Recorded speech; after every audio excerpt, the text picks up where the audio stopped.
গতকালই দিল্লির মুখ্যমন্ত্রী অরবিন্দ কেজরিওয়ালের অন্তর্বর্তী জামিন মঞ্জুর করেছে সুপ্রিম কোর্ট। আর জেল থেকে বেরিয়ে বিস্ফোরক অরবিন্দ কেজরিওয়ালের নিশানায় মোদি।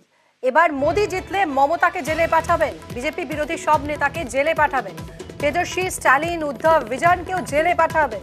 বিরোধী নেতাদের শেষ করতে চান নরেন্দ্র মোদি। মোদি চান এক দেশ এক নেতা। বিস্ফোরক কেজরিওয়াল।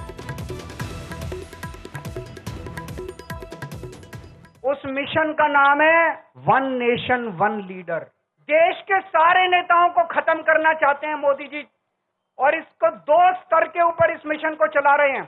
जितने विपक्ष के नेता हैं उनको जेल भेजेंगे, और जितने बीजेपी के नेता हैं उनको सबको निपटा देंगे, उनकी राजनीति खत्म करते जाएंगे। विपक्ष के अंदर आज इन्होंने मनीष सिसोदिया को जेल भेज दिया, संजय सिंह को जेल भेज दिया, सत्येंद्र जैन को जेल भेज दिया, केजरीवाल को जेल भेज दिया, हेमंत सोरेन को जेल भेज दिया, ममता दीदी के कई मंत्रियों को जेल भेज दिया, स्टैलिन के कई मंत्रियों को जेल भेज दिया। केरला के सीएम के पीछे पड़े हैं।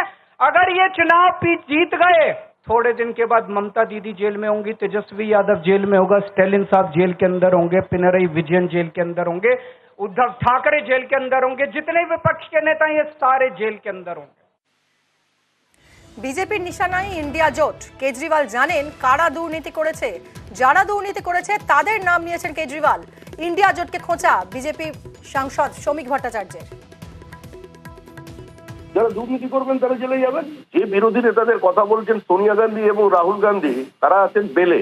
লালু প্রসাদ যাদব বেলে। কেজরিওয়াল তো বেল পেয়েছে, ইন্টারিম বেল। বেশি দিন নয়, 1 তারিখ পর্যন্ত থাকবেন। নিজের ভোটটা দিতে পারবেন, প্রচার করবেন, এ ধরনের কিছু আগুন ছোড়া বক্তব্য রাখবেন, তারপরে আবার ঘরের ছেলে ঘরে জেলে ফিরে যাবেন। তা উনি জানেন কারা করেছেন, সেই নামগুলো বলে ফেলছেন। এবং এই সরকার দুর্নীতির বিরুদ্ধে জিরো টলারেন্সের অবস্থান নিয়েছে। যারা দুর্নীতি করেছেন তারা জেলে যাবে, কেউ বাঁচাতে পারবে না। অরবিন্দ কেজরিওয়াল বিজেপির মুখোশ খুলেছেন। দিল্লির মুখ্যমন্ত্রীর পাশে তৃণমূল নেতা কুণাল ঘোষ। বিজেপি মমতার কিছুই করতে পারবে না, কটাক্ষ কুণালের। অরবিন্দ কেজরিওয়ালজি যেটা করেছেন, বিজেপির তরফ থেকে যে চক্রান্তটা বিরোধী দলগুলি বা বিরোধী নেতাদের উদ্দেশ্যে করা হচ্ছে, সেটার মুখোশ খুলে দিয়েছেন।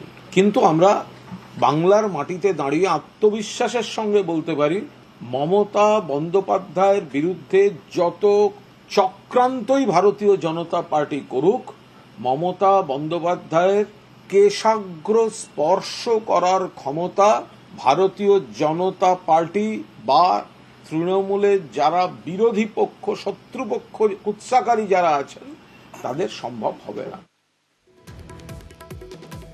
কেজরিওয়ালের মুখে ফুল চন্দন পড়ুক। কেজরিওয়ালের বিস্ফোরক মন্তব্যে কটাক্ষ বিরোধী দলনেতা।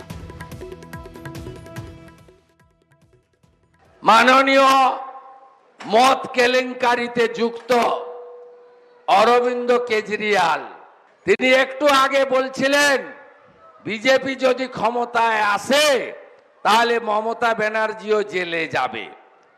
আমি উনার মুখে ফুলচন্দন পড়ুক। গোটা বাংলা তাই চাইছে, তাই তো?